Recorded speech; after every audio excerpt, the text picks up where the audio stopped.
So here is my top 10 I love. So remember, what's still on the board? I'm going to give you another one. If I don't like it.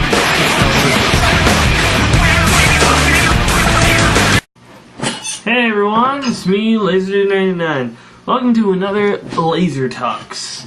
Now, alright, so if you haven't noticed before, this is my second one. Lazer Talks is basically where I talk about a whole bunch of things that I don't think are enough for a review or just to talk about, but I just think that I still want to talk about, so I talk about a whole bunch of stuff. First up, I have the Jonah Hex trailer. Now, for those of you who don't know, Jonah Hex, let me just explain. Back in the day, when comics started to get low on, people started to lose interest in superheroes, people tried other things. Monster books started coming out, and westerns, and war books. But when it came to westerns, after the superheroes started to pick up again, all the westerns died except for one character. His name was Jonah Hex, and basically he was a character, he's scarred on this side, horrifically scarred, and he was just this bounty hunter that went and he took down criminals. Now, Jonah Hex, I don't know what it was about him, why he survived when all the other Western heroes went out into obscurity. But eventually, I think in comics, they kind of actually, they put all the Western heroes that were written and put them in his books, because he kept on selling.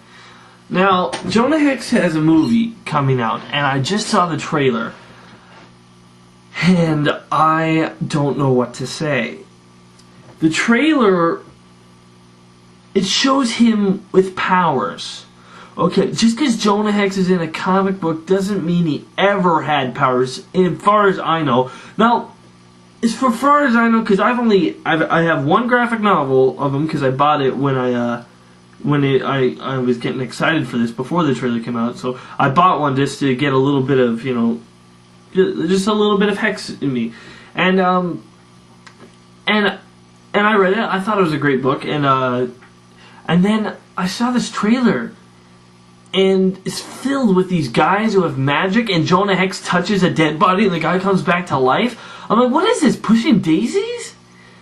I mean, I'm just like dumbfounded. Like, whether Jonah Hex ever had powers in the comics is beyond me. I don't think so, because as I said, I've read him in that graphic novel, and I've read about it, and I saw him in the Batman animated series in Justice League. They had 2 episodes.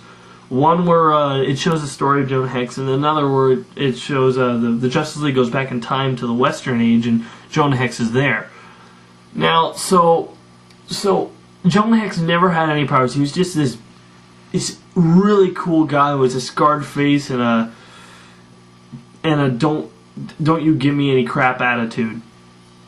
That's what I really liked about him. But now he seems to have powers, and the villains all have these magic powers, and I'm just like, no. Now, I'll probably still see the movie, but there's that's put me off, and also that Megan Fox is in it. Oh. And she's doing a whole, she's a whore. Yeah, and I mean in the movie.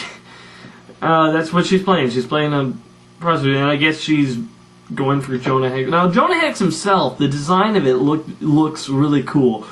And if it wasn't for the magic stuff that was in the trailer, I probably would have been like really psyched for this.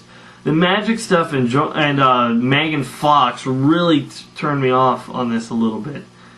But I still think I'll see it. I'll see it when it comes out. But I just don't know why they just felt the need to do that. Alright, next I want to talk about reboots. Especially with superheroes, because I don't know of any other thing that's a reboot. Usually it's a remake and anything else. But this is for superhero movies. Now, I said in my last Lazer Talks that they're rebooting Daredevil. But little did I know how much they're rebooting. I mean, okay, they're rebooting Daredevil, they're rebooting Spider-Man, they're rebooting Fantastic Four, And while they're making Captain America, you can't really call that a reboot because the other movie of Captain America never was popular at all. In fact, it's really forgotten in the world of human history. But you know, it's there, so you know you could call it a reboot.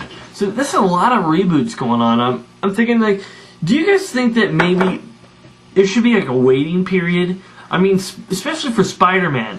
I mean, when The Incredible Hulk got rebooted, even though you could say it's a sequel, I personally see it as a reboot. Because, you know, everyone's different, and, you know, all the actors and actresses are different and everything. So, even when Batman got replaced in Batman Forever, he still had most of the other supporting cast the same. So, I still consider The Incredible Hulk as a reboot. And, you know, like, but it was like 5 years between Hulk and Incredible Hulk. It hasn't been that long for Spider-Man.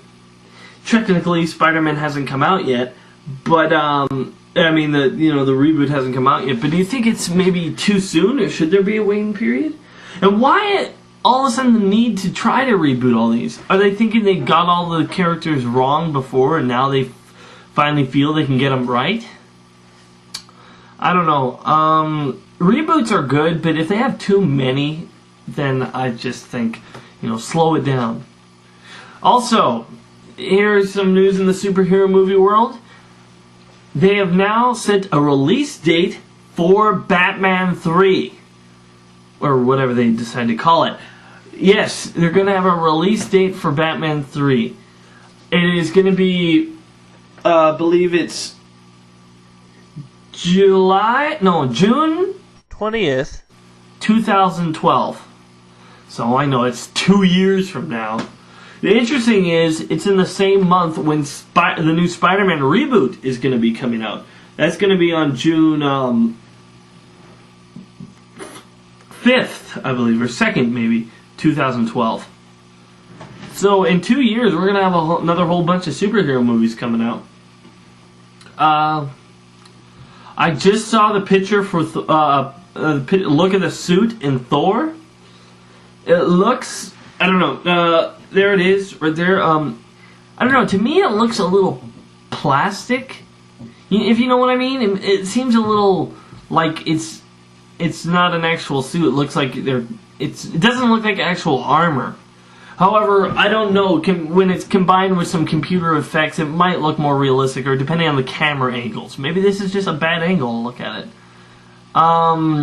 Yeah, so, yeah, that looks good. I guess I'll just quickly talk about this. I saw the movie Kick-Ass. I don't swear, so I can't say it. I know some people might say, well, that's stupid. Well, too bad, I don't swear. I saw Kick-Ass, and it was a good movie. I thought it was pretty good. The swearing kind of turned me off, especially with the 11-year-old girl swearing. But I wasn't turned off by the 11-year-old girl killing a whole bunch of people. That was cool. It had a great humor and lots of action. But you know, there were some put-off scenes.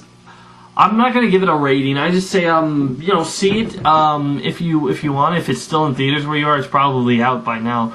But yeah, I saw Kick-Ass and Dash and Fast and all that, and I thought it was good. What was I gonna say?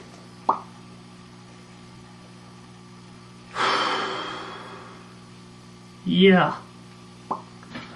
Yeah, so, I think that's all I got to say right now. Thanks for watching. Remember, guys, I'm LazerD99, and if I don't like it, it's not worth it.